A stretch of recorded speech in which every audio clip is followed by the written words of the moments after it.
Sí, estoy ahí. Bueno, y esta conferencia va a ser grabada para después subirla al canal de YouTube y que puedan verla también. Bueno, Cristina, ya las cuestiones técnicas ¿Estamos? están especificadas. Bueno, ¿les parece entonces que empecemos? Bueno, buenas tardes a todos, bienvenidos.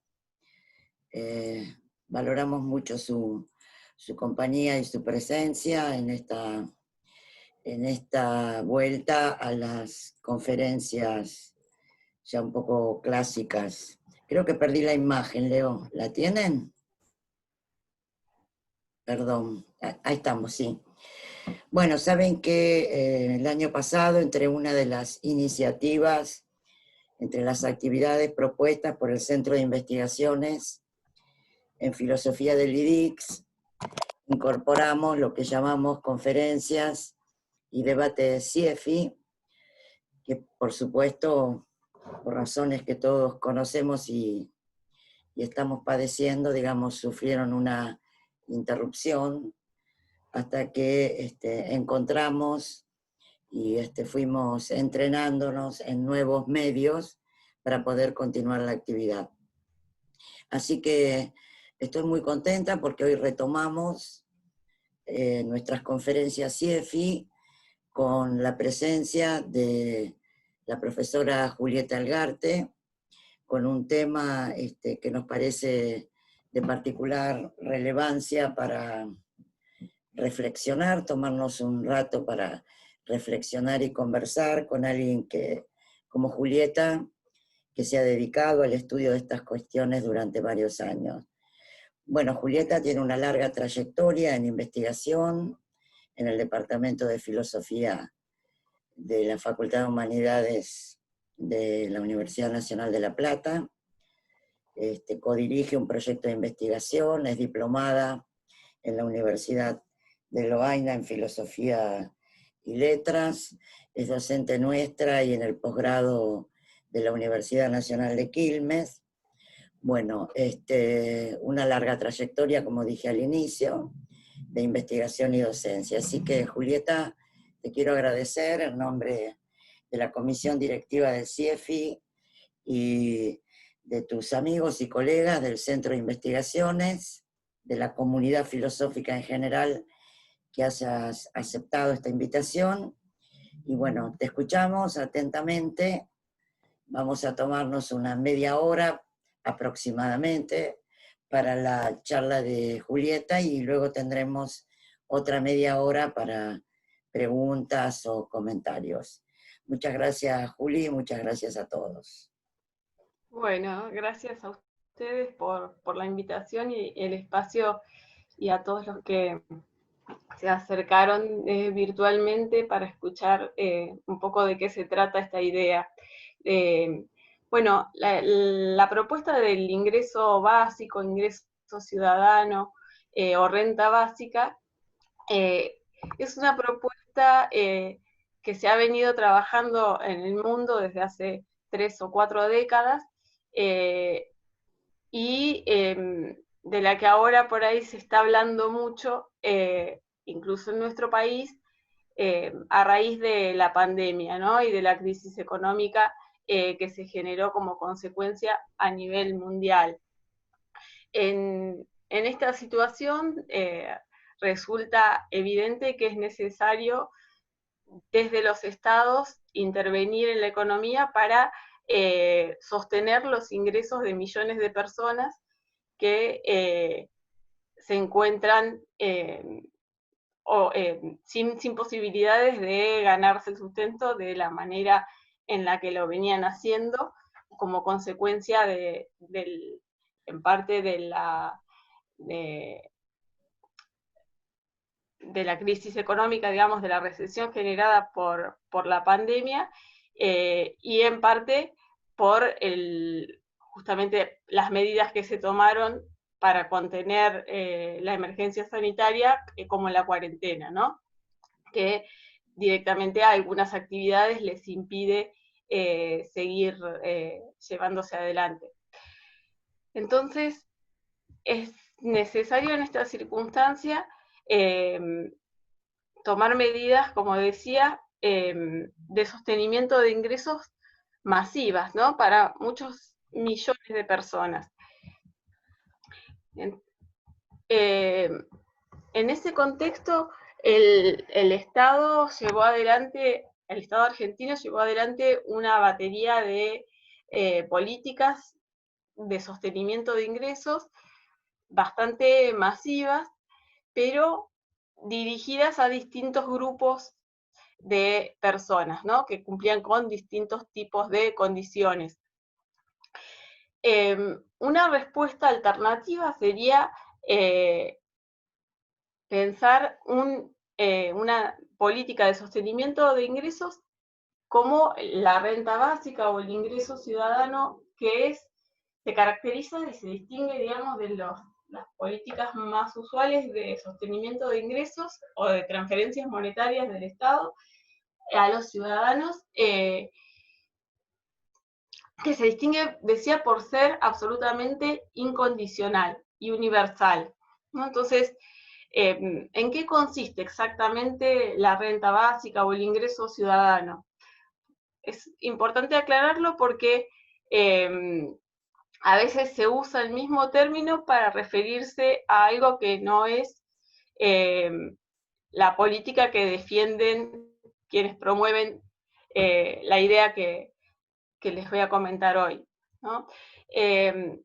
Entonces, la idea de un ingreso ciudadano es una idea muy simple, es simplemente que desde el Estado se pague a cada miembro de la comunidad política, a cada ciudadano o residente permanente, un ingreso monetario regular de manera individual, universal e incondicional. Es decir, que este ingreso lo cobra regularmente, por ejemplo, mensualmente, cada persona, o sea, no un jefe de familia o una sola persona por grupo familiar, sino cada persona a título individual. Es una política universal, es decir, para todos los miembros de la comunidad política, y es incondicional porque no se requiere para cobrarla cumplir con ninguna condición especial, como por ejemplo estar desocupado o no tener un trabajo en relación de dependencia, no pertenecer al sector del trabajo informal, o tener ingresos por debajo del umbral de la pobreza. En este caso no hace falta cumplir con ninguna condicionalidad, ¿no? Por eso es absolutamente incondicional.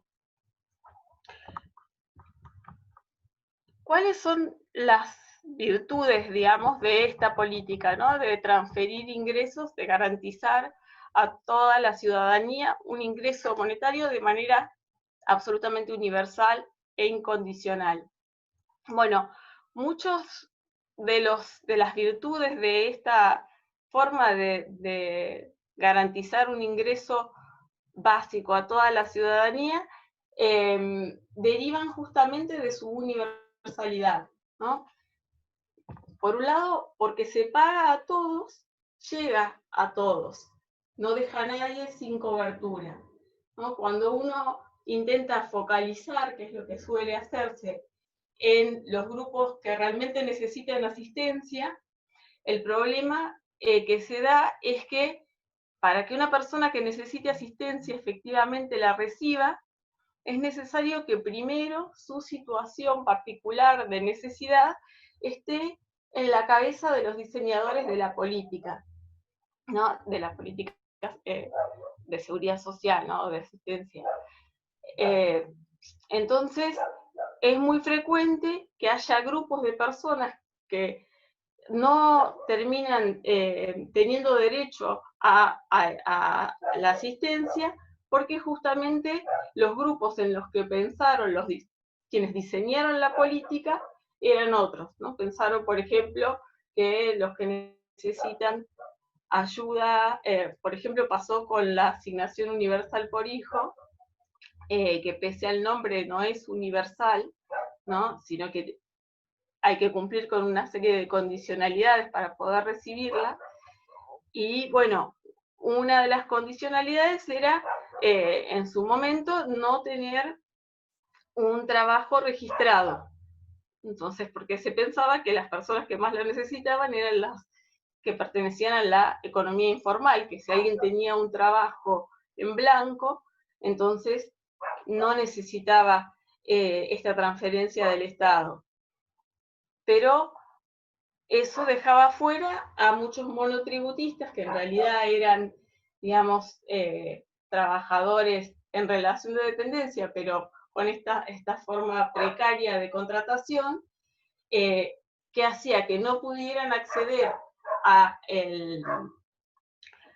al salario familiar, ¿no? Que es la transferencia que desde el Estado se le da a los hijos de los trabajadores en relación de dependencia, pero que tampoco pudieran acceder a la asignación universal por hijo porque no eran informales, ¿no? Entonces era un caso intermedio que no había sido contemplado, y entonces esa gente que en muchos casos necesitaba esa prestación, no la recibía por este tipo de problemas que señalaba recién, ¿no?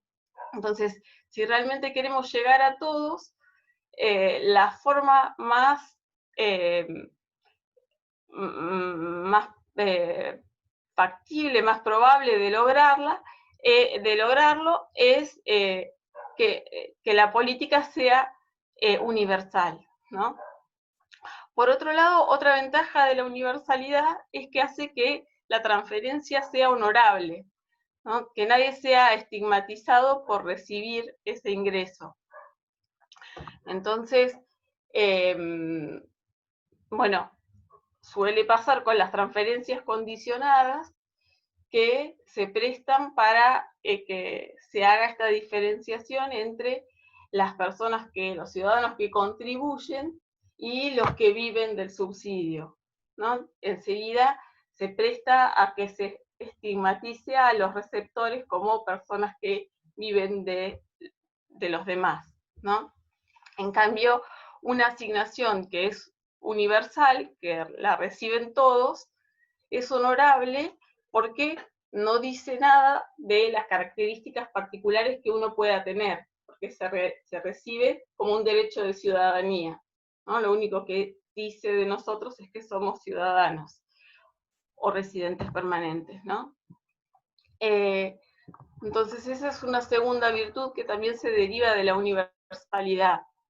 La tercera es que, porque se paga a todos, nadie se siente injustamente excluido, que es lo que pasaba con grupos como el que mencionaba recién, de los monotributistas, que quedaban por fuera de asignaciones como la AUH. En su momento, esto después se reparó, pero el problema es que siempre puede seguir habiendo grupos, porque aparte la realidad es fluctuante y las situaciones de las personas varían permanentemente, que no hayan sido tenidos en cuenta por los diseñadores de la política y que queden afuera, ¿no? Y que se sientan injustamente excluidos porque, por ejemplo, alguien que esté en relación de dependencia, pero con un salario muy bajo, puede sentir que es una injusticia que el Estado dé un subsidio monetario a los desocupados o a los que están, tienen trabajos informales o en negro, y que no les dé ningún tipo de transferencia a ellos que sí están trabajando, ¿no? En trabajos muchas veces que implican muchas horas, que no son trabajos gratificantes y que tampoco pagan mucho, ¿no? Entonces, un ingreso incondicional funciona tanto como un colchón para el desempleado como como un bono que complementa el salario de los trabajadores cuyos ingresos, cuyos salarios no son altos. Otra virtud es que como se paga a todos, es más probable, esto me interesa destacarlo especialmente porque no escucho que se esté mencionando mucho en el debate, que, digamos, porque se paga a todos, es más probable que logre mantener el consenso social necesario para mantenerse en el tiempo, ¿no? Para que una política de transferencia se mantenga en el tiempo, es necesario que sea aceptada por la ciudadanía, y las políticas condicionadas se prestan para que, por las razones que decía antes, haya sectores que se sientan injustamente excluidos y consideren que esta descripción de que hay gente que está viviendo de los subsidios y a costa de los trabajadores, tenga más posibilidades de prender, ¿no? De ser aceptada por estos sectores que no son sectores privilegiados y que se sienten injustamente excluidos, ¿no? Y entonces pueden encontrar atractivos estos discursos.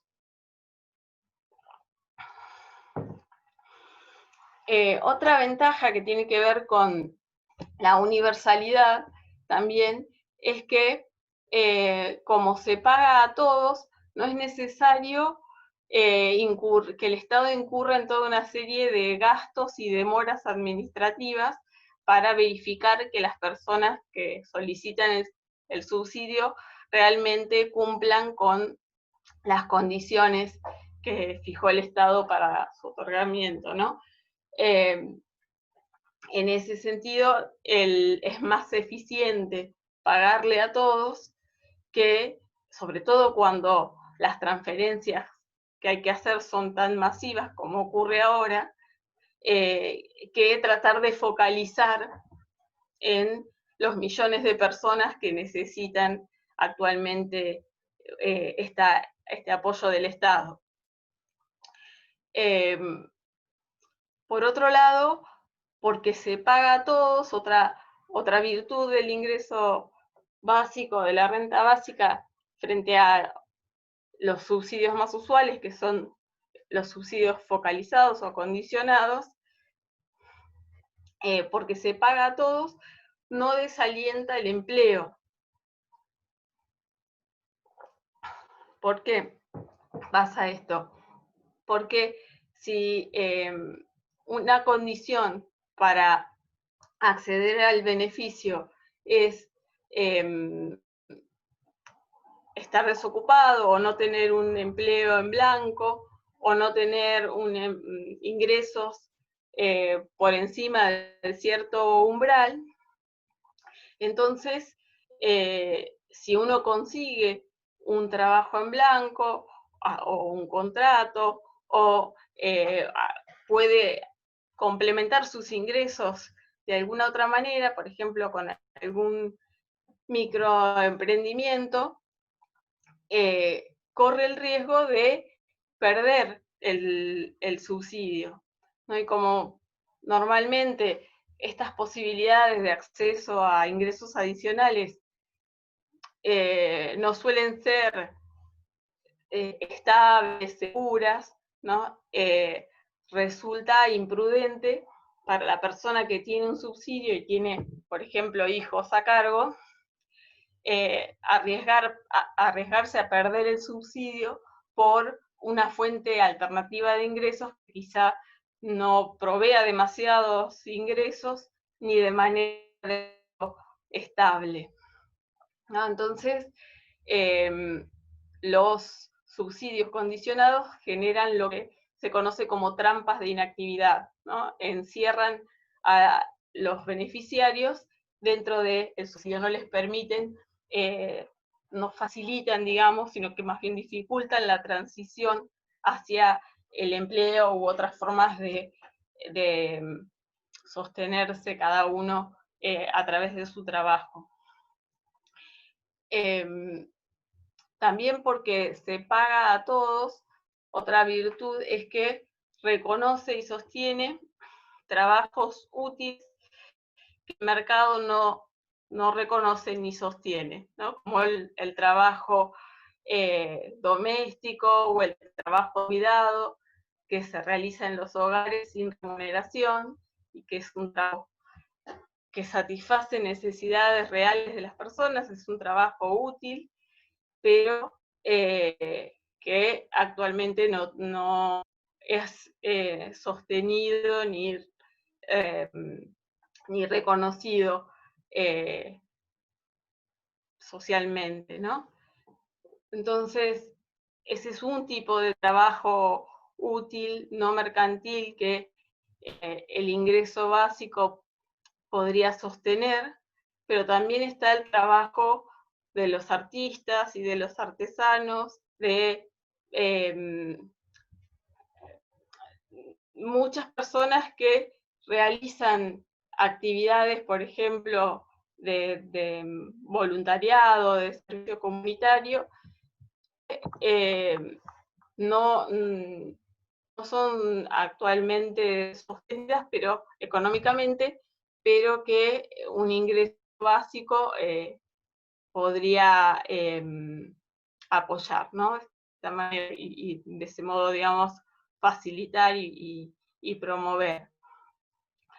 Entonces, en general, lo que la virtud principal del ingreso básico es que empodera a las personas, hay que garantizar las condiciones materiales de reproducción de su vida, empodera a las personas para buscar la vida que es mejor para ellas, dedicarse a trabajos que consideren significativos, gratificantes, y en los que puedan desarrollar y emplear sus talentos, en lugar de tener que tomar cualquier empleo que puedan conseguir. Entonces, no solamente es una herramienta preventiva contra la pobreza, sino que también posibilita que las personas elijan, estén en posición, digamos, de elegir libremente qué tipo de vida es significativa para ellos, ¿no? Entonces, bueno, voy a puntualizar ahora por qué puntualmente me parece que es una buena idea introducir un ingreso básico, una renta en la emergencia, por 4 razones, ¿no? Por un lado, me dice que la conexión a internet es inestable, no sé si me escuchan.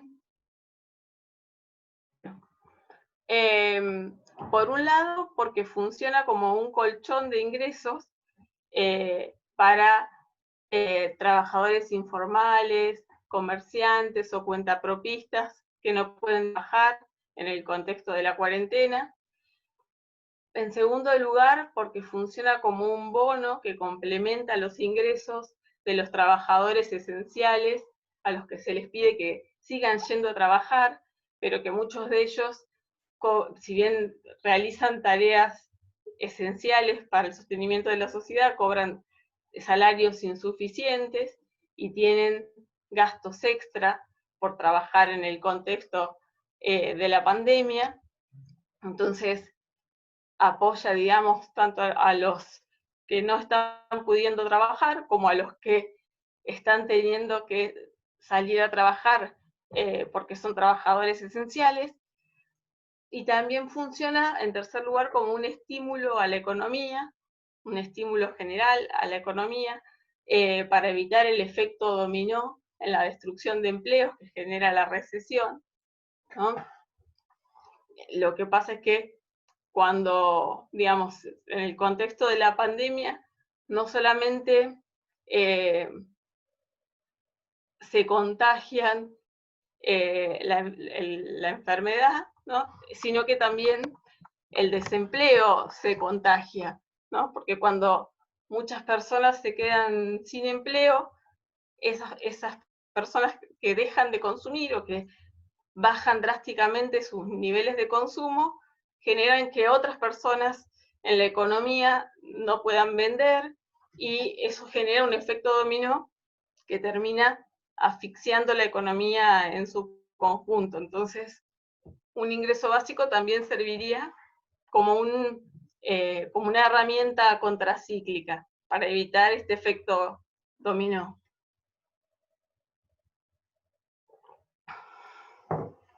Y la cuarta razón por la que es una buena idea un ingreso básico como medida de emergencia es que es más simple, es una forma más simple de llegar a toda la población necesitada que empezar a sumar, ¿no?, toda una cantidad de parches de programas focalizados en la esperanza de llegar con la ayuda del Estado a todos los distintos grupos que necesitan ayuda.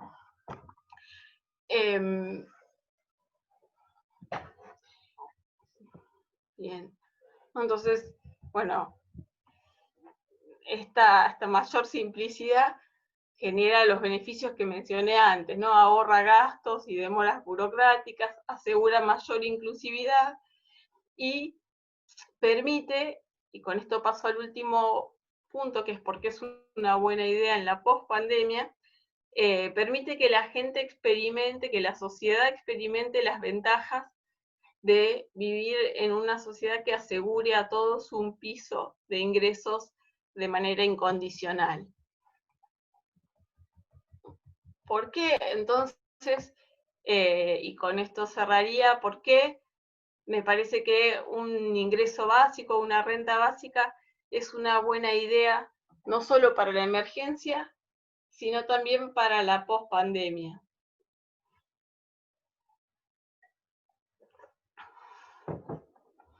Bueno, la situación actual hace que, por la masividad de la cantidad de gente que en esta circunstancia no puede proveerse su sustento por los medios que lo hacía antes de la pandemia, eso vuelve más aceptable en general la idea de que es necesario que el Estado intervenga para asegurar que todas las personas puedan alcanzar un ingreso suficiente para vivir, ¿no? En los momentos de crisis, esta necesidad de la intervención estatal, incluso la legitimidad de la intervención estatal con estos fines de sostener los ingresos de la población, aparece como más evidente para todos, porque se ve que no depende solamente de la voluntad de las personas conseguir un ingreso, sino que en situaciones como esta se hace evidente que hay factores estructurales que impiden el acceso al ingreso de mucha gente, ¿no?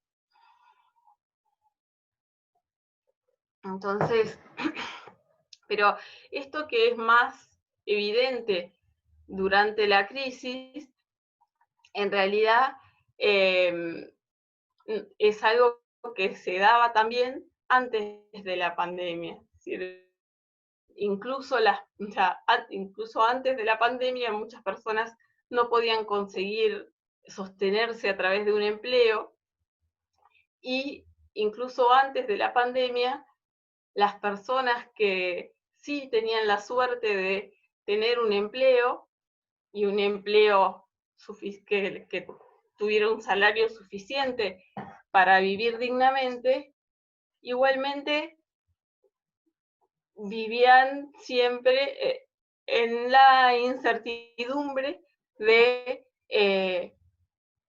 si ese empleo lo iban a poder conservar. Es decir, en la medida en que no haya una política que asegure a toda la población un ingreso suficiente, el hecho de tener empleo no alcanza para que uno se libere del temor de carecer, digamos, de un ingreso suficiente, ¿no? Porque siempre está el fantasma del desempleo.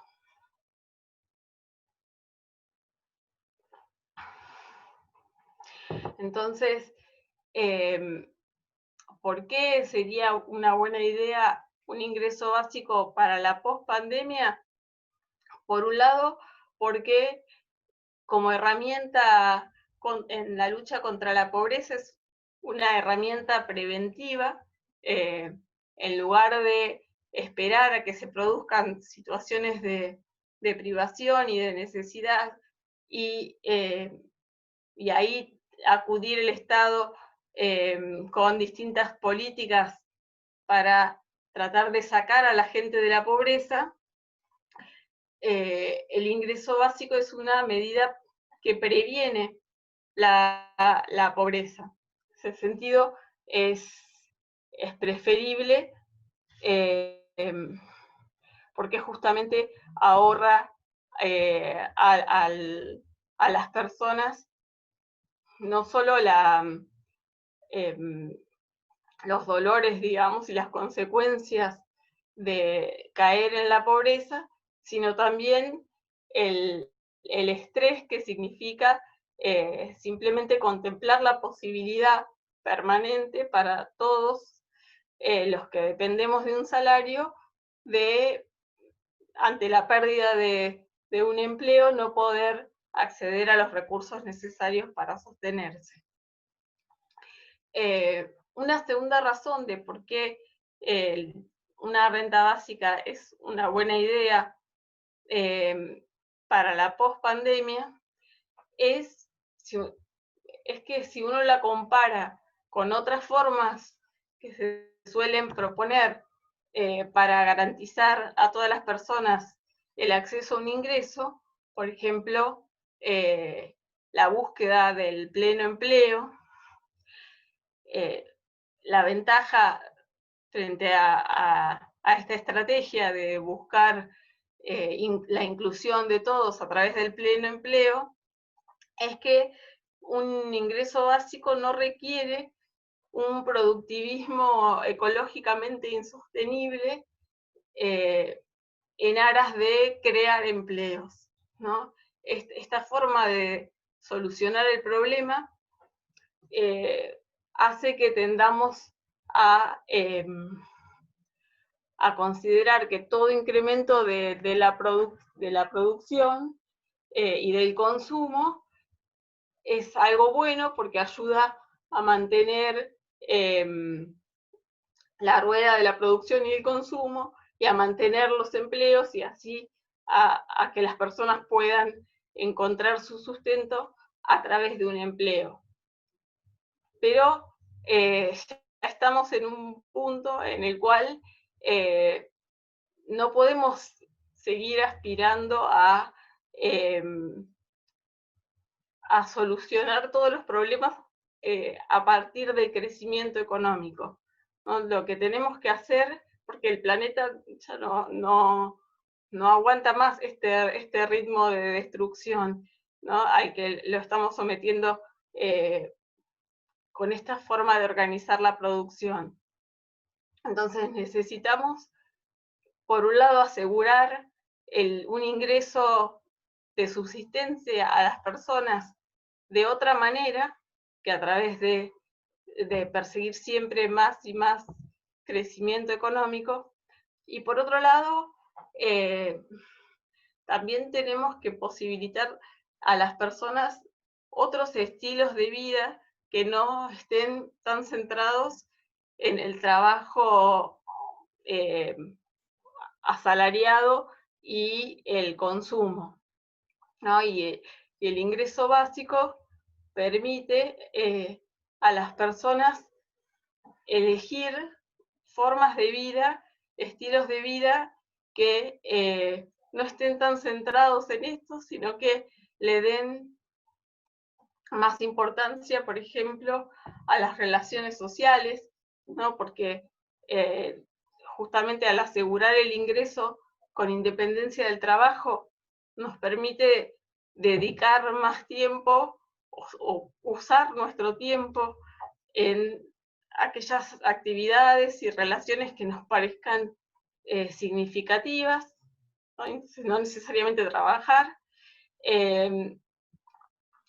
Y bueno, esto no solo es positivo porque le permite a las personas tomar las riendas de sus vidas y elegir vidas que tengan sentido para ellas, sino que también les permite elegir vidas que sean más sostenibles ecológicamente, ¿no?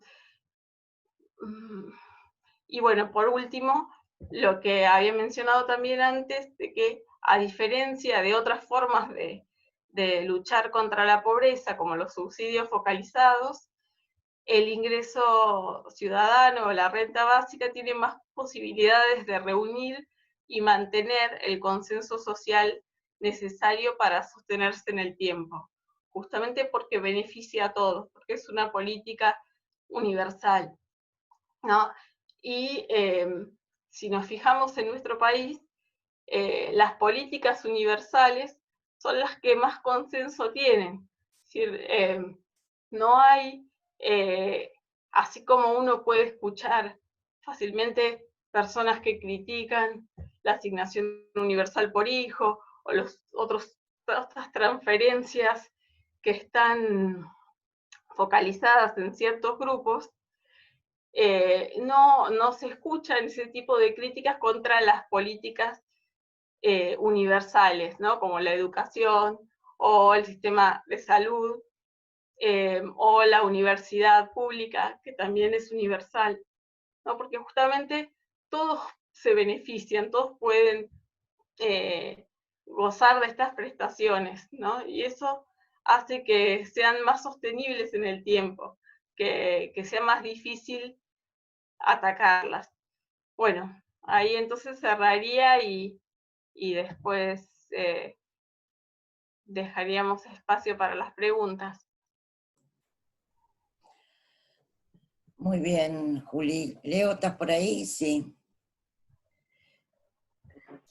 Sí, estoy acá, pero no ha habido preguntas en el chat, así que Bueno, ahí hay algunas personas que han levantado la mano. bueno, habilitamos el micrófono uno por uno, Leo. Dale. Tengo Federico. Federico López. No, no es Federico López, pero.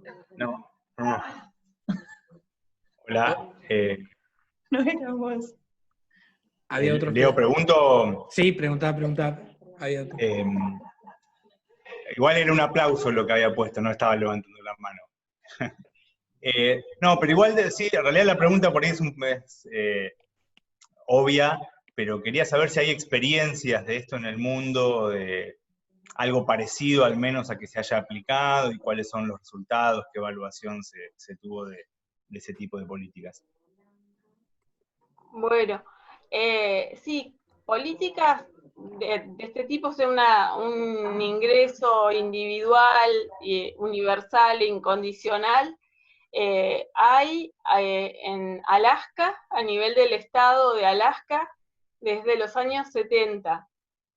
En ese caso se financia con las regalías de los pozos petroleros que están en terrenos fiscales, y entonces, bueno, la fundamentación es que esos recursos naturales pertenecen a todos los que viven en el estado, ¿no? Del estado de Alaska, y que entonces es justo que todos se beneficien por las regalías del petróleo, ¿no? Lo que pasa con ese ingreso básico es que no es muy alto, depende, fluctúa de año a año, pero ronda los $2.000 anuales, ¿no? Entonces no es suficiente para vivir. O sea, la idea del ingreso básico, la renta básica, no tiene en sí misma, digamos, la idea del monto. ¿Qué monto tiene que ser? Por eso se habla de un ingreso básico pleno, por ejemplo, que es suficiente para vivir dignamente, o un ingreso básico parcial, que estaría en algún punto por debajo del ingreso pleno. El de Alaska no era pleno, pero después en distintos lugares del mundo se hicieron muchos experimentos piloto, digamos, pruebas a nivel de ciudades, o pagándole a determinados individuos en un pueblo, ¿no? Y que bueno, tienen, en general lo que se vio es que una de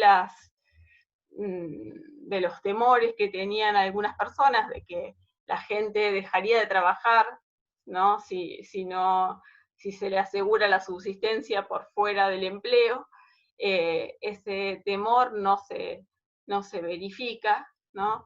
En todo caso, algunas personas reducen un poco su participación laboral para dedicarse a la formación o para cuidar a sus hijos, pero no se produce un descenso drástico de los niveles de empleo.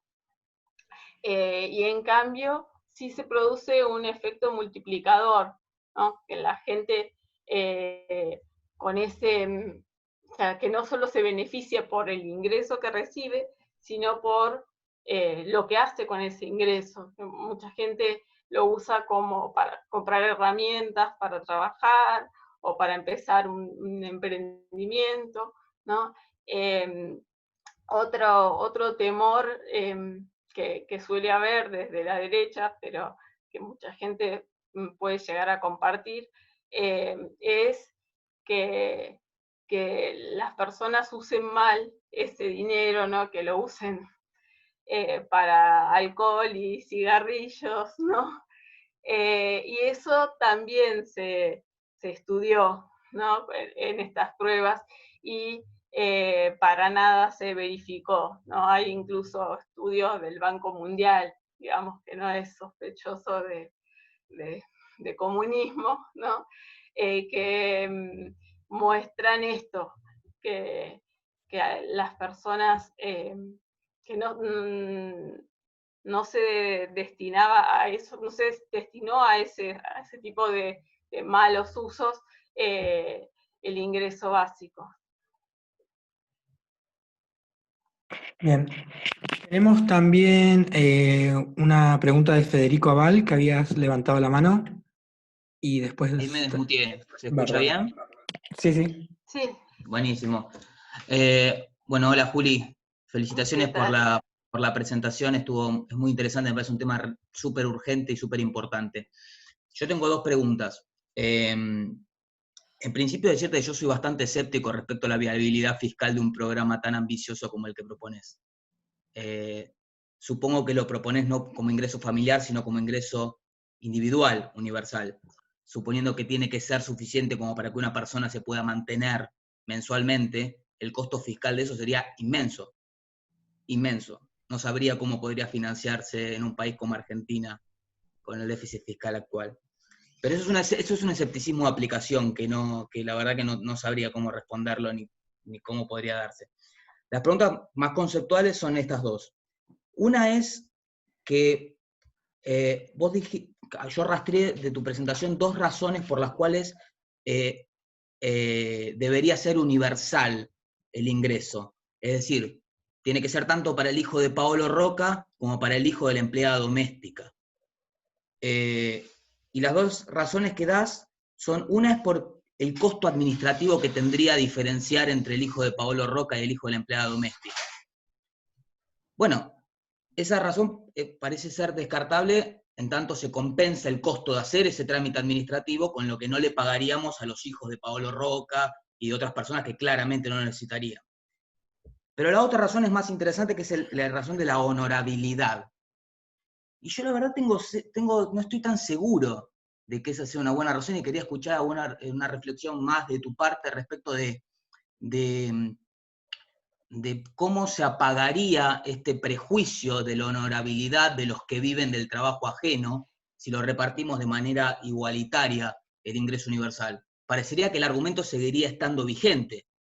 Sería este el argumento. Hay personas que viven únicamente porque reciben el ingreso básico universal, y nosotros recibimos el ingreso básico universal, pero además trabajamos y nos mantenemos y podríamos vivir igual si no lo recibiéramos. O sea que parece que no se desactiva tan fácil el discurso de la honorabilidad, a pesar de la distribución igualitaria del ingreso.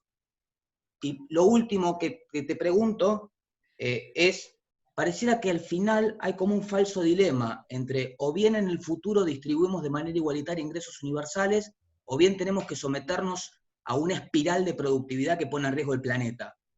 Bueno, una opción posible es la que se propone desde la izquierda desde hace muchísimos años, que es distribuir las horas de trabajo. El trabajo tiene una valoración social importante. Parece poco plausible que en el corto o mediano plazo eso deje de ser así. Lo mejor que podríamos hacer sería que todos formen parte de ese valor que es trabajar, distribuyendo de manera igualitaria el trabajo y no distribuyendo renta de manera estatal. Quería saber tus opiniones respecto de eso también. Gracias, Juli. Bueno, gracias por las preguntas. Bueno, por un lado, sobre el tema de la financiación,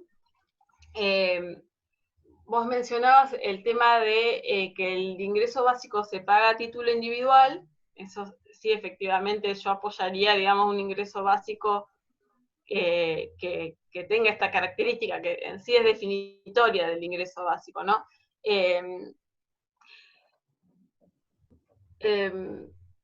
Y vos decías, bueno, que para que sea un ingreso básico pleno, digamos, que permita la subsistencia, una vida digna, digamos, a cada persona, el ingreso tendría que ser muy alto, tan alto que no te parece que sería sostenible, financiable para un Estado como el nuestro. Bueno, por un lado, te diría, el ingreso básico no necesita ser, digamos, tan alto que cada persona pueda, no sé, alquilarse un departamento y vivir sola, porque obviamente es más barato vivir con otras personas, ¿no? Por compartir la vivienda, compartir los gastos de los servicios, etcétera, ¿no? Entonces, el ingreso básico puede ser individual, pagado a cada persona, pero estar situado en un nivel, como por ejemplo es la propuesta que está manejando el gobierno, que es que sea individual, a lo que ellos les llaman ingreso básico, o renta básica, o ingreso ciudadano, que escuché distintos funcionarios referirse con distintos nombres, que no sería estrictamente universal, porque no se pagaría a todos, pero sí sería individual, y el monto que están manejando es el de un salario mínimo, ¿no? Entonces, bueno, en esos casos uno diría, un ingreso que por ahí no te permita vivir, no sea suficiente para vivir una persona por su cuenta, igualmente mejora sustancialmente las condiciones de vida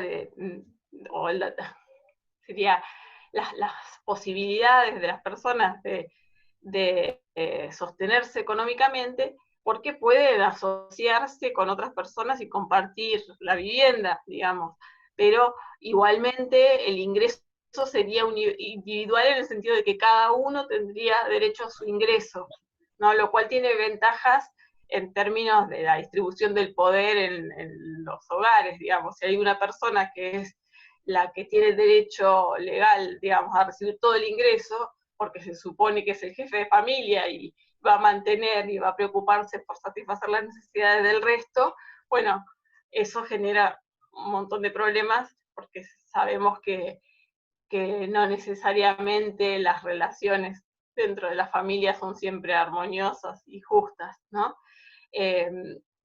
Entonces, por un lado, yo no veía como problemático que el ingreso no fuera, digamos, fuera, por ejemplo, de este monto, y no fuera suficiente para que cada persona viviera por su cuenta, ¿no? Sin compartir la vivienda con otras personas, digamos, ya sea de su familia o amigos o compañeros de estudio. Después, bueno, otra cosa por ahí en relación al tema de la financiación, que ahora no estoy segura si lo habías preguntado en relación a eso o en relación al segundo punto, pero el costo de sostener el ingreso básico, o sea, de sostener un ingreso universal, se tiene que financiar en parte a través de un cambio en el sistema impositivo, ¿no?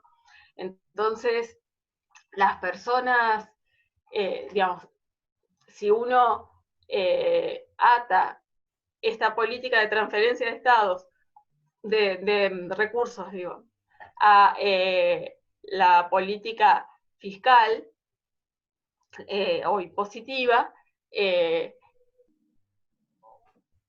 no necesariamente pagarle al hijo de Pablo Roca o a las personas más ricas del país implica mayor gasto, ¿no? Porque uno les paga el ingreso básico por un lado, pero por otro lado recupera el ingreso básico y más a través de una reforma impositiva progresiva, ¿no? Entonces, ¿cuál es la razón para la universalidad? Ahora sí, pasando a la segunda.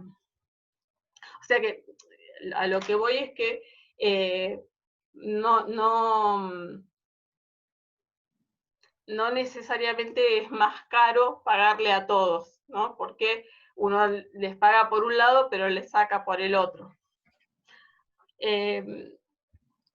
Entonces, yendo a tu segunda pregunta, que es ¿por qué, cuál sería la razón para sostener que el ingreso debe pagarse a todos, ¿no? Bueno, entiendo que vos, tu problema era con la honorabilidad, ¿no? Con esa justificación. Sí, Juli, quería que me dijeras algo más respecto de la honorabilidad. ¿Por qué te parecía que era algo que podía funcionar como justificación de la universalidad? ¿Por qué no crees que se puede desactivar fácilmente esa razón? Ah, claro, porque en el caso de los subsidios focalizados, ¿no? Es claro que las personas que,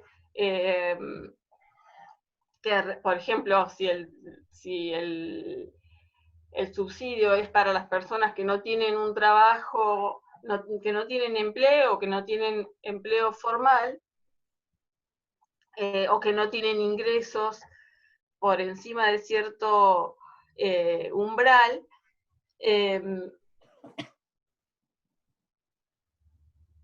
ahí se está digamos, es claro por el diseño de la política que los beneficiarios son un grupo que no está contribuyendo, por lo menos,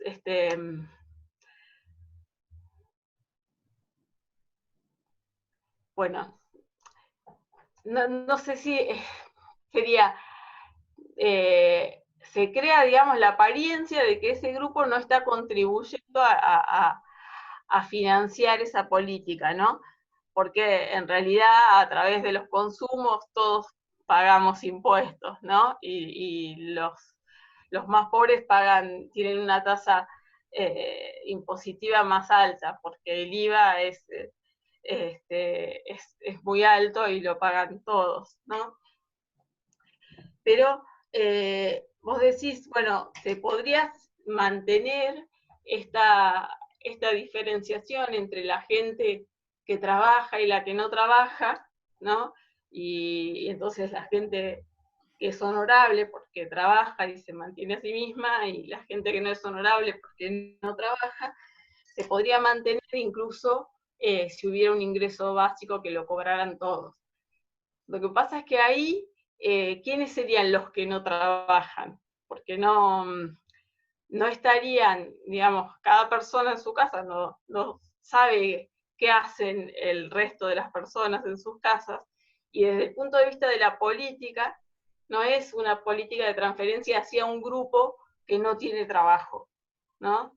Entonces ya no se está marcando a un grupo como beneficiario desde la política, sino que como lo reciben todos, bueno, uno no sabe de esos que lo reciben cuántos trabajan y cuántos no trabajan. En ese sentido, es más honorable, ¿no?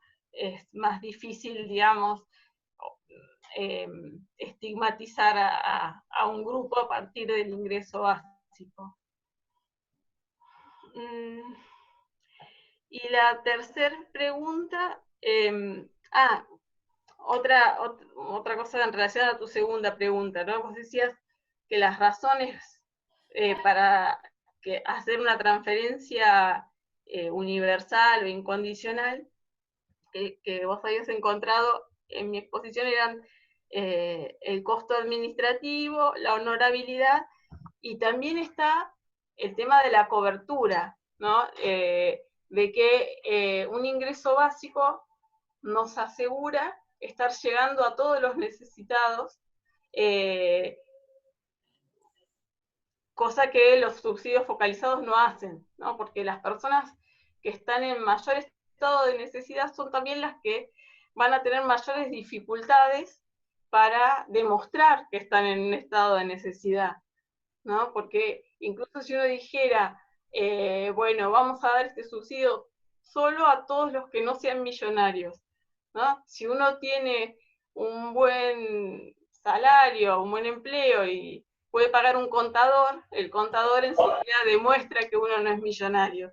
Pero si uno, digamos, cuanto peor esté uno en cuanto a su situación económica, más le va a costar demostrar, también probarle al Estado lo mal que está y que necesita, entonces, o merece asistencia. Bien, y en relación a la tercera pregunta, entonces, que vos decías que te parecía un falso dilema que hubiera que elegir entre un ingreso incondicional o,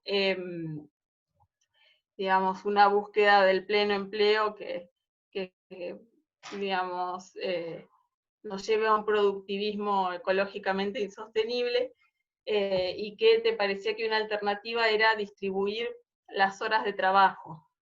Bueno, un ingreso básico contribuiría a distribuir las horas de trabajo, por un lado, ¿no? Porque es de esperar que la gente elegiría, digamos, actualmente hay gente que trabaja demasiadas horas y otra gente que trabaja menos horas de las que querría, ¿no? Y eso porque en parte los empleadores prefieren que sea así, ¿no? Pero con un ingreso básico, la gente tendría la opción, digamos, y los empleadores prefieren que sea así, y los empleados no les queda otra que aceptar las condiciones que ponen los empleadores, ¿no? Pero con un ingreso básico los empleados tendrían mayor poder de negociación, porque podrían elegir no vender su fuerza de trabajo, ¿no? Porque no se juega su subsistencia en eso. Y entonces se crearía una demanda de empleos a tiempo parcial, porque la gente preferiría tener más tiempo para estar con su familia o para terminar su formación o para dedicar a otras actividades, ¿no? Y eso entonces liberaría puestos de trabajo para las personas que trabajan menos de lo que querrían, ¿no? Entonces, por un lado, no es incompatible la estrategia del ingreso básico con la distribución de las horas de trabajo, sino que sería una forma de promoverla también. Y por otro lado, tiene la ventaja en relación a simplemente, digamos, tratar de lograr, por ejemplo, a través de regulaciones de la jornada laboral máxima, ¿no?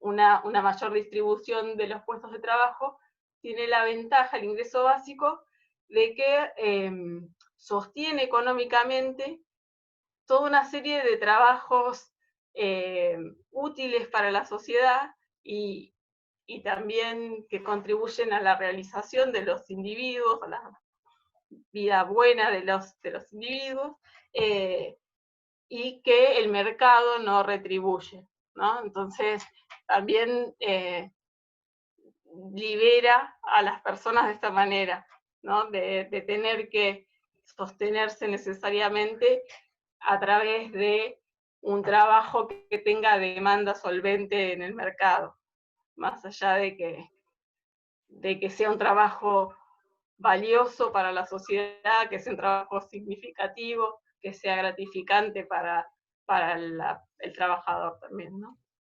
Gracias, Juli, por la respuesta, buenísimo. Bueno, voy leyendo en el orden en el que fueron apareciendo en el chat. José Antonio Artusi comentaba que es difícil encontrar algo más a favor de la autonomía de las mujeres que el ingreso ciudadano y por qué no figura demasiado en la agenda feminista. Bueno, sí, yo estoy de acuerdo en que un ingreso básico, digamos, mejoraría la situación de las mujeres, porque gran parte de las injusticias hacia las mujeres derivan de la división sexual del trabajo, ¿no? Del hecho de que la mayor parte del trabajo doméstico y de cuidado de las personas en los hogares, que es no remunerada, es llevada adelante por las mujeres, ¿no? Y entonces eso impacta en la inserción laboral de las mujeres en el mercado, en la posibilidad de que hagan los aportes suficientes para jubilarse después, y es también una causa central de la feminización de la pobreza, sobre todo después de el divorcio, la separación, ¿no? Y más cuando hay hijos en las familias, ¿no? Que terminan a cargo de la mujer, ¿no?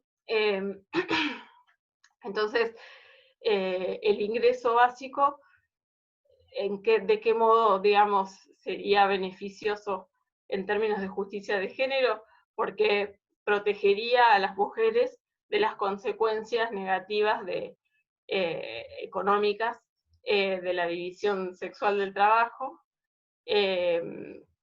y también, digamos, otra de las consecuencias negativas de la división sexual del trabajo es que dentro de la pareja, de las parejas heterosexuales, ¿no? Afecta la distribución del poder, ¿no? Porque afecta las opciones de salida de una relación, ¿no? Si uno depende económicamente de otra persona, ya sea totalmente o parcialmente, porque tiene una inserción laboral de tiempo parcial, con menos retribución, eso hace que uno se lo piense 2 veces antes de romper esa relación, porque se expone a caer en la pobreza, uno y sus hijos también, ¿no? Y entonces eso lleva a que muchas mujeres, contribuye, digamos, a que muchas mujeres terminen soportando relaciones abusivas, violentas, hacia ellas y hacia sus hijos también, ¿no? Entonces, por todo esto me parece que un ingreso básico efectivamente se promovería, digamos, la justicia de género. Y la pregunta de por qué no figura tanto en la agenda feminista, bueno, hay algunas feministas que consideran que introducir un ingreso básico sería peligroso en el sentido de que al hacer menos riesgosa la elección de un rol tradicional o cuasi tradicional, digamos, por parte de las mujeres, ¿no? Al hacer que el dedicarse a las tareas de cuidado o ser ama de casa no vaya de la mano con la dependencia económica y un mayor riesgo de caer en la pobreza en caso de separación. Bueno, el temor desde ciertos sectores del feminismo es que un ingreso básico aliente la adopción por parte de las mujeres de roles tradicionales, ¿no? Ahora, otra ventaja que tiene el ingreso básico en relación a esta cuestión de la justicia de género es que, por lo que decía antes, de que posibilita que la gente reduzca sus horas de trabajo, posibilitaría que las parejas heterosexuales repartan las responsabilidades domésticas y de cuidado, ¿no? Porque lo que pasa es que muchas veces, como los empleos son de tiempo completo, sobre todo en los momentos en los que los chicos son chicos y requieren más cuidados, muchas parejas se ven obligadas o pueden encontrar, digamos, como la mejor opción también para darle una crianza adecuada a sus hijos, que uno de los dos deje de trabajar remuneradamente, y ese uno es la mujer, ¿no? Entonces, con un ingreso básico, los dos podrían sostener económicamente una reducción de su jornada laboral, y en ese sentido posibilitaría a las familias, digamos, adoptar arreglos de distribución del trabajo de cuidado más igualitarios, ¿no? Bueno, eso sería la respuesta a esta pregunta. Bárbaro. Una pregunta que hace Facundo Valverde, te felicita por la charla y dice: estoy de acuerdo con que la universalidad aumenta la legitimidad, pero para que una renta básica universal sea igualitaria y justa, tiene que financiarse con impuestos progresivos, y eso hace que quienes tengan mayor dinero reciban la renta básica universal, pero al mismo tiempo paguen más. Mi pregunta es si eso no hará de la renta básica financiada, que la renta básica financiada no genere menos consenso político. Cree que es un costo que vale la pena pagar, pero no elimina el problema político. Sí, sí, estoy de acuerdo con Facundo en que esos sectores que tendrían que pagar más para que se pueda financiar una renta básica, seguramente opondrían resistencia, aunque, digamos, también hay que tener en cuenta que hay razones, por ejemplo, esto que decíamos antes, de que un ingreso básico fomentaría el consumo, digamos, al asegurar un piso de ingresos a toda la población en un contexto, digamos, que funcionaría como como una medida contracíclica, digamos, para proteger la economía en momentos de recesión, esto sería también en el beneficio ilustrado, si se quiere, de los empresarios que se dedican a la producción, ¿no? Igualmente no serían todos, no sería el caso, digamos, por ahí del sector financiero o de los que se dedican a las exportaciones, ¿no? Que por ahí no les importaría tanto mantener el consumo interno, ¿no? Igualmente, yo creo que la ventaja del ingreso básico frente a los subsidios condicionados de cara a este punto de la legitimidad, ¿no? Del consenso, que la facilidad con la que pueden llegar a lograr y mantener consenso social, tiene que ver no con estos grupos, sino, digamos, privilegiados, no con estos grupos privilegiados, sino con sectores sociales medios y medios bajos, que son los que muchas veces se suman a este tipo de discursos, por razones, pienso yo, que tienen que ver con esto que decía antes, de que por ahí ven que otras personas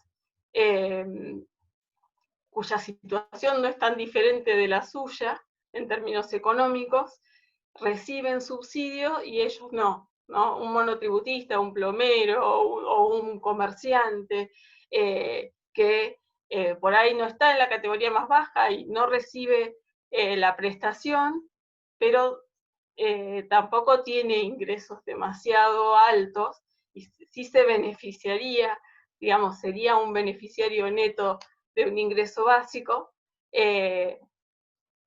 pero no de políticas focalizadas, ¿no? Y es en ese grupo social, digamos, que pienso que un ingreso básico podría recabar más consenso que otros tipos de políticas de transferencia condicionadas. Bien, estaba Andrea Vidal para preguntar también anotada, si querés hacer tu pregunta.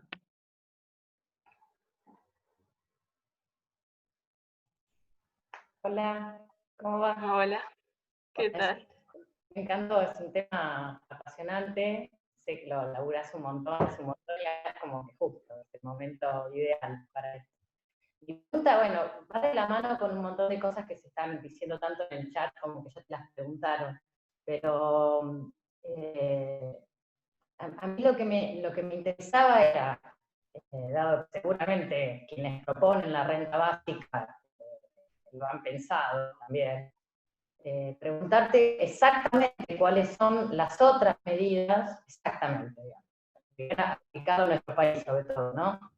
¿Cuáles son las otras medidas con las cuales es necesario que funcione en tándem? ¿Cuáles son las otras medidas con las cuales se puede llegar a ser compatible esta medida? No solamente a nivel impositivo, que obvio, la reforma tributaria es así, pero esas también, digamos, ¿cuáles serían esas medidas y cuáles serían las otras medidas? Vos hablabas, por ejemplo, de ya no pensar en un término de crecimiento o no tener tanto el foco puesto en los términos de crecimiento, y con respecto a la universalización de otros derechos que tendrían que pasar, digamos, a un plano de legitimidad concreta, como sería el derecho a la vivienda, o derechos a subsidios energéticos, etcétera, que en Argentina, por más que durante muchísimo tiempo los tuvimos universalmente o escalonadamente según el tipo de consumidor que uno sea, fueron pasibles de discusión, digamos, ¿no? Incluso siendo uno o todos partícipes de ese mismo subsidio. Entonces, digamos, la pregunta es, ¿cuáles serían las otras medidas, tanto distributivas o de cambio de paradigma de la relación entre Estado-crecimiento, como para que se podría aplicar y sostener en el tiempo en un país como la Argentina? Esa sería mi pregunta. Bueno, sí, no sé si te voy a poder decir todas las políticas, pero te digo algunas que se me ocurren, digamos, en este momento. Por un lado, hay algunos que defienden el ingreso básico como reemplazo del estado de bienestar, ¿no? De todos los servicios y transferencias del estado de bienestar. Y otros que no, ¿no? Yo estaría entre los que no. O sea, no pienso que el ingreso básico tenga que ir en reemplazo de la educación pública o la salud pública, ¿no? Sino que eso se verían como transferencias universales también, pero en especie, no en metálicos, ¿no? Entonces, algunos servicios sí es preferible que el Estado los brinde de manera universal, así como servicios, ¿no? Y en cambio,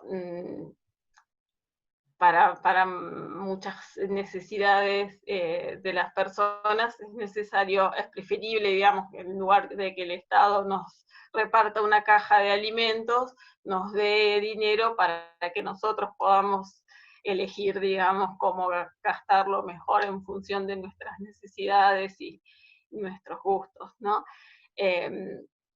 Entonces, por un lado, estos servicios como salud y educación tendrían que seguir siendo garantizados por el Estado de manera universal, más allá de que se instaure un ingreso básico.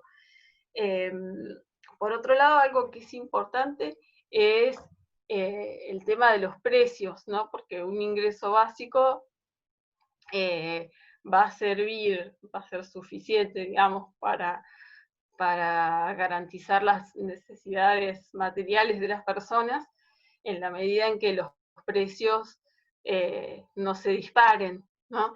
Entonces también es necesario que haya un cuidado del Estado de las cadenas de valor y digamos,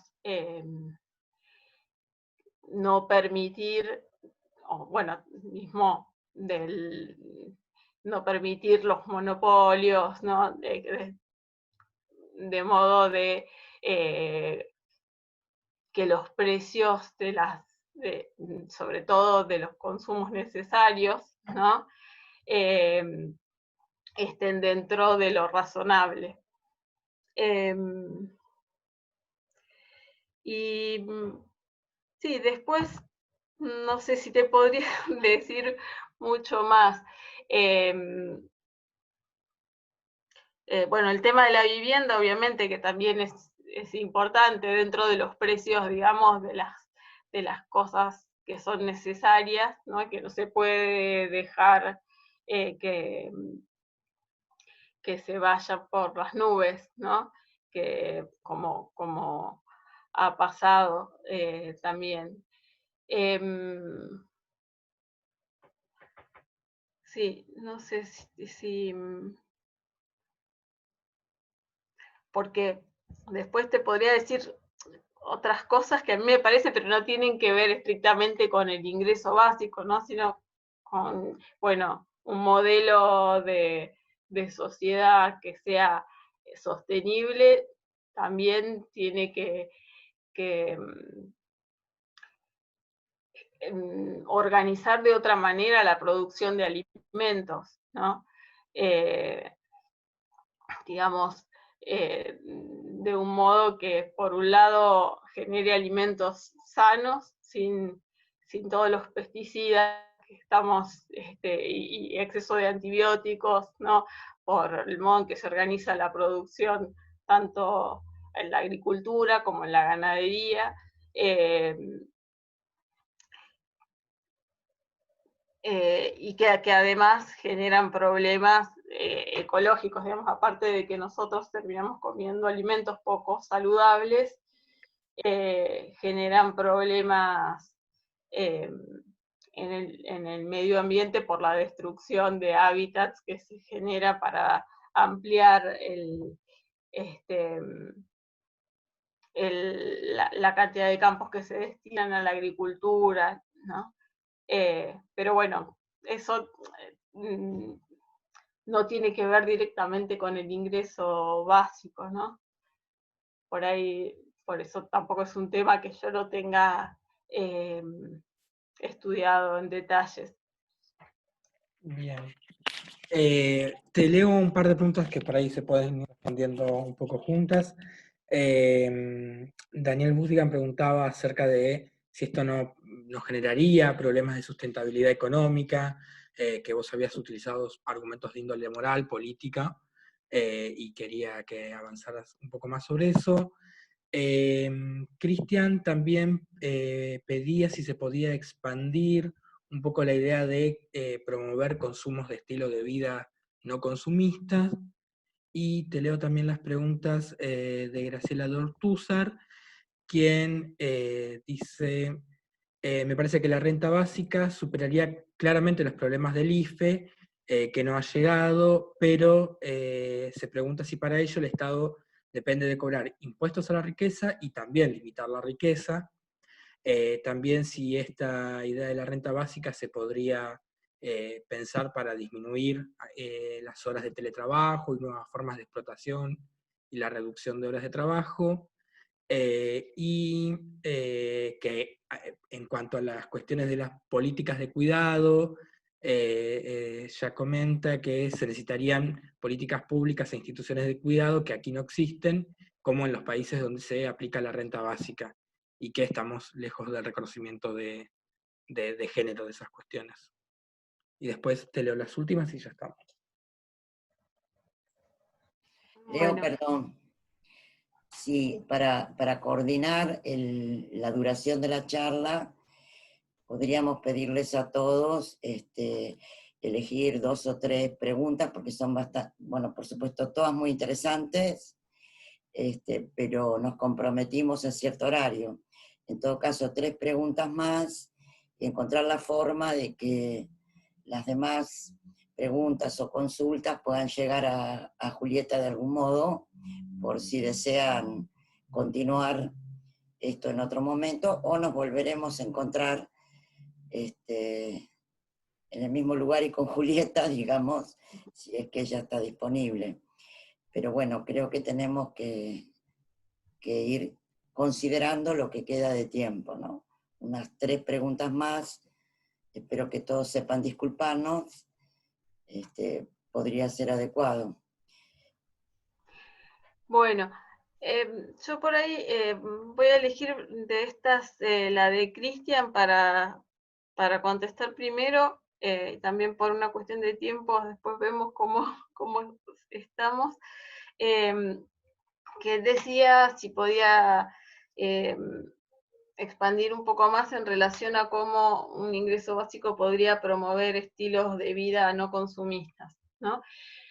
Bueno, una forma en la que podría promover este tipo de estilos de vida es porque un ingreso básico reduciría la desigualdad, ¿no? Reduciría la desigualdad de 3 formas. Por un lado, subiendo el piso, o sea, aumentando los ingresos de los que tienen menos. Por otro lado, bajando el techo, porque se financiaría mediante impuestos progresivos y entonces reduciría los ingresos de los que más tienen. Y por otro lado, digamos, estos dos tienen que ver con el plano de la redistribución. Pero por otro lado, como también aumentaría la fuerza negociadora de los trabajadores, eso les posibilitaría negociar en mejores situaciones, en una mejor situación, digamos, su participación en la riqueza que se crea a través del trabajo asalariado, ¿no? Entonces, esta mejora del poder negociador de los trabajadores, que también, digamos, podemos pensar que permitiría una una distribución más igualitaria del ingreso previo al momento de la redistribución, ¿no? Ya en la negociación de los salarios. Entonces, ¿por qué, cómo impactaría, digamos, esta menor desigualdad en la elección de estilos de vida de las personas, ¿no? ¿Cómo promovería, digamos, estilos de vida menos consumistas? Bueno, hay estudios que muestran, por ejemplo, los de Wilkinson y Pickett, sobre los efectos de la desigualdad, que estudiaron en cerca de 20 países desarrollados, para ver los efectos de la desigualdad de ingresos en una serie de indicadores sanitarios y de calidad de vida.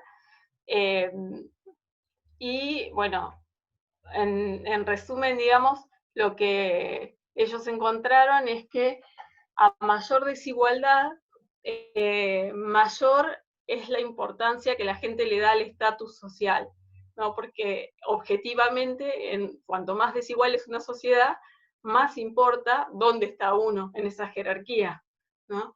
Y cuanto más igualitaria es una sociedad, cuanto menos diferencia hay entre los que más tienen y los que menos tienen, menos importa dónde esté uno para sus posibilidades de vida. Y entonces a la gente le importa menos el estatus y dedica menos tiempo a competir por el estatus en las sociedades menos desiguales, ¿no?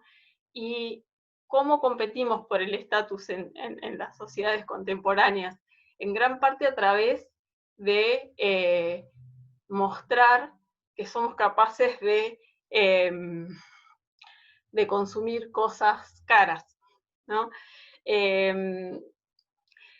Y cosas, digamos, no indispensables, ¿no? Y eso se ve en todas las clases sociales.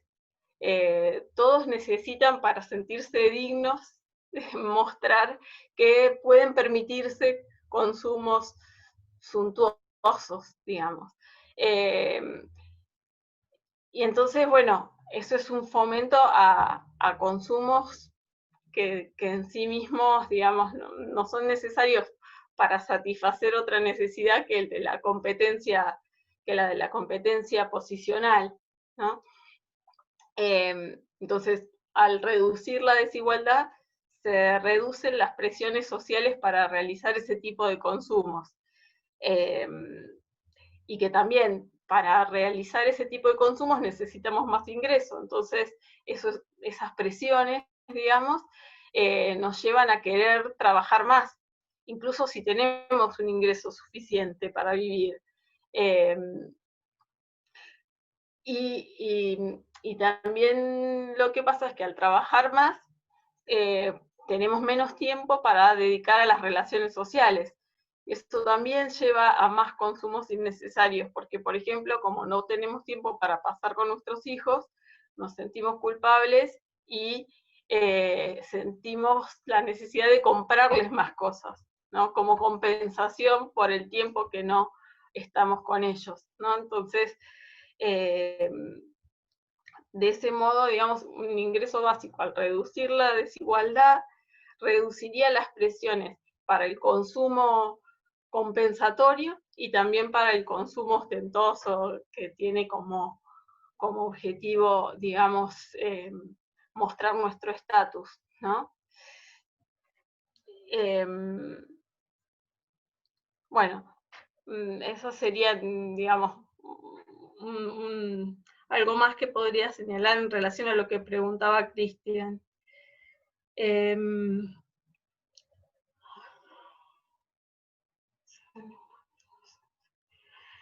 Y bueno, en relación a lo que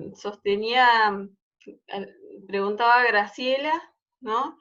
Sí, yo creo que serían necesarias otras políticas públicas en relación al cuidado, además del ingreso básico, ¿no? que que sería una forma de reconocer y remunerar el trabajo de cuidado, también se necesitarían más instituciones públicas de cuidado, ¿no?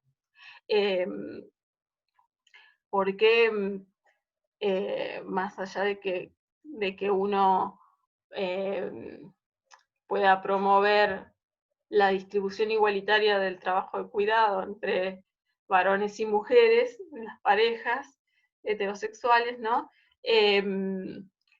Igualmente hay muchas situaciones de personas que crían a sus hijos solas, mayormente son mujeres, ¿no? Y que necesitarían poder contar con políticas públicas, con instituciones, digamos, como escuelas con jornada extendida o jardines maternales, para poder insertarse laboralmente, ¿no? Entonces, esas políticas también serían necesarias como un complemento. Y la pregunta de Daniel sobre la sustentabilidad económica, ¿había dicho algo más específico? No.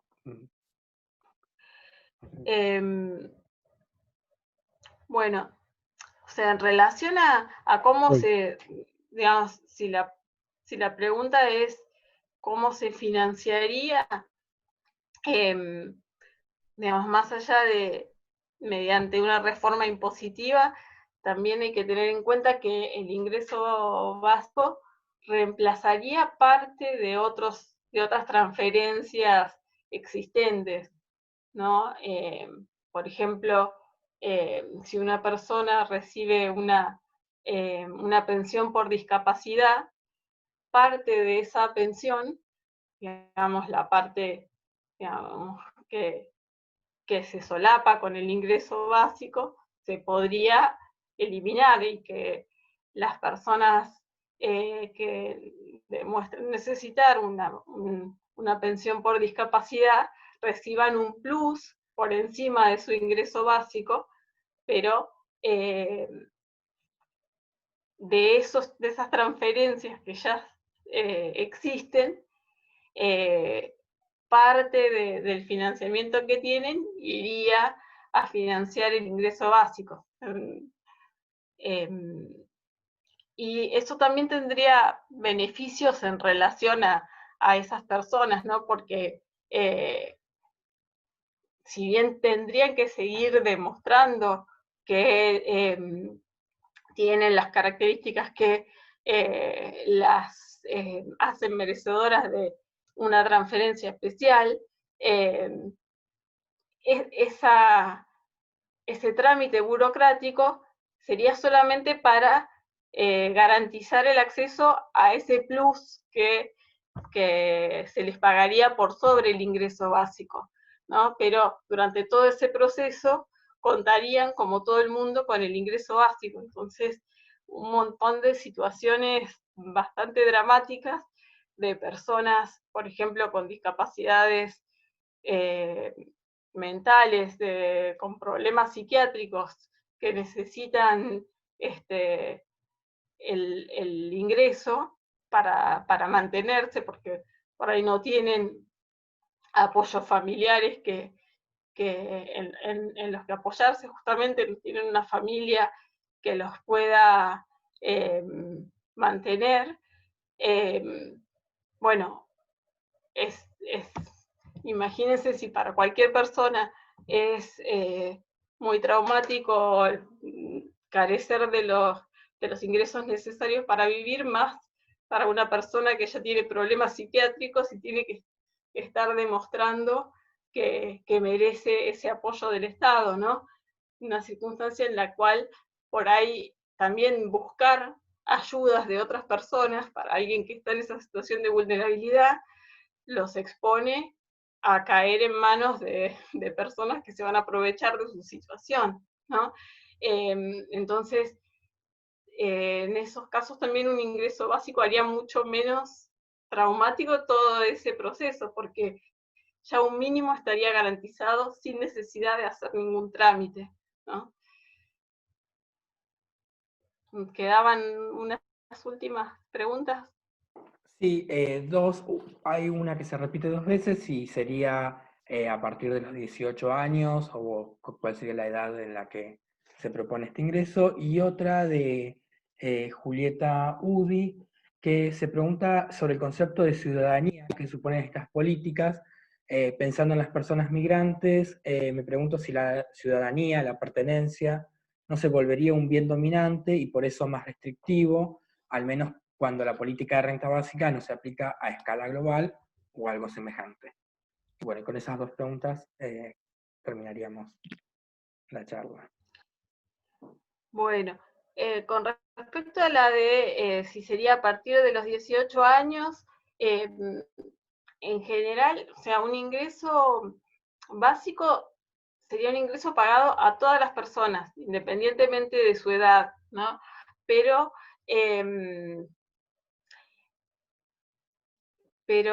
a veces se piensa en montos diferenciados según grupos de edad, ¿no? Que, por ejemplo, los menores de 18 años cobren un monto menor, las personas entre 18 y 65 años cobren un cierto monto y por ahí los mayores de 65 un poco más, ¿no?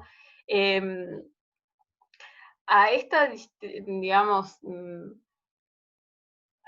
a esta distribución, digamos, de los montos según edad, se le ha hecho, que es bastante usual, se le ha hecho la crítica de por qué pensar que los menores de edad necesitan menos ingresos, ¿no? Cuando en realidad, además de necesitar, digamos, vivienda, comida, ropa, necesitan cuidado intensivo, ¿no? Entonces, hay quien ha propuesto que el ingreso básico para los menores no debería ser menor en monto, atendiendo a los gastos de cuidado, ¿no? Que necesitan, ya sea que una persona de su familia los cuide y entonces no pueda estar trabajando, o que se delegue ese cuidado, ¿no? Así sea parcialmente, en instituciones de cuidado que pueden ser pagas, ¿no? Entonces, en ese sentido, un ingreso para los menores que sea más alto podría ser una forma, digamos, de financiar esta externalización parcial del cuidado, ¿no? Por fuera de las familias. Que igualmente hay que ver si sería la mejor, ¿no? Si no sería preferible, digamos, que estos servicios estén a cargo del Estado para que sean más uniformes en cuanto a su calidad. Y la otra pregunta de Juliana,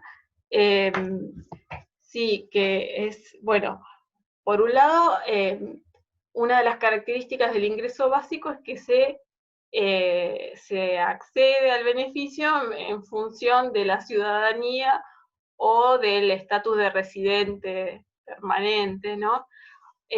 O residente permanente, digamos, puede ser ya sea tenga permiso legal de residencia o que tenga 3 años de residencia, se ponen condiciones de ese tipo. O sea, por un lado, en ese sentido se podría flexibilizar un poco, que no sea estrictamente para ciudadanos, ¿no? Pero sí depende de cómo se asignen los derechos de residencia, ¿no? Los permisos de residencia, se puede dar ahí, se pueden dar situaciones de exclusión, ¿no? Es lo mismo que pasa, en realidad, con todos los derechos que se dan en base a la ciudadanía o a la pertenencia a la comunidad política, ¿no? Y bueno, uno diría, idealmente, esta política debería aplicarse en todos los países, ¿no? Y eso resolvería este problema. Pero sí, es un problema, digamos, en la transición, si queremos ser optimistas, que compartiría con cualquier otra política de transferencia de ingresos, ¿no? No sería privativa del ingreso básico, pero sí, es un problema, digamos. Bueno. Bueno, ya estamos entonces con las respuestas. Julieta, muchísimas gracias porque ha sido una charla interesante, creo que muy productiva para comprender con algún detalle esta propuesta. Seguramente podamos pensarla con coincidencias y disidencias, pero bueno, la base de análisis ha sido muy buena, excelente, muy clara, así que tal vez a futuro todos nosotros podamos pensar en la aplicación o la visualización de estas ideas sobre el trasfondo de una propuesta nacional, ¿no? Como la que está ocupando al país en estos días y ver, bueno, cómo varía la condición situacional, por decirlo así, en base a estos elementos así, digamos, casi fundantes que vos estás planteando como teoría, ¿no? Como propuesta filosófica. Por ahí sería interesante trabajarlo en función de análisis de documentos públicos que nos afectan muy de cerca a los argentinos, y mirado con optimismo, y para cerrar la charla, pensándolo como tiempos de transición, obviamente, hacia tiempos mejores. Muchas gracias, Julieta, y muchos saludos a todos, gracias por la compañía, espero que volvamos a vernos. Bueno, gracias a ustedes. Muy bien, chao. Gracias a todos. Te agradecen mucho, Julieta, acá en el chat y te mando saludos.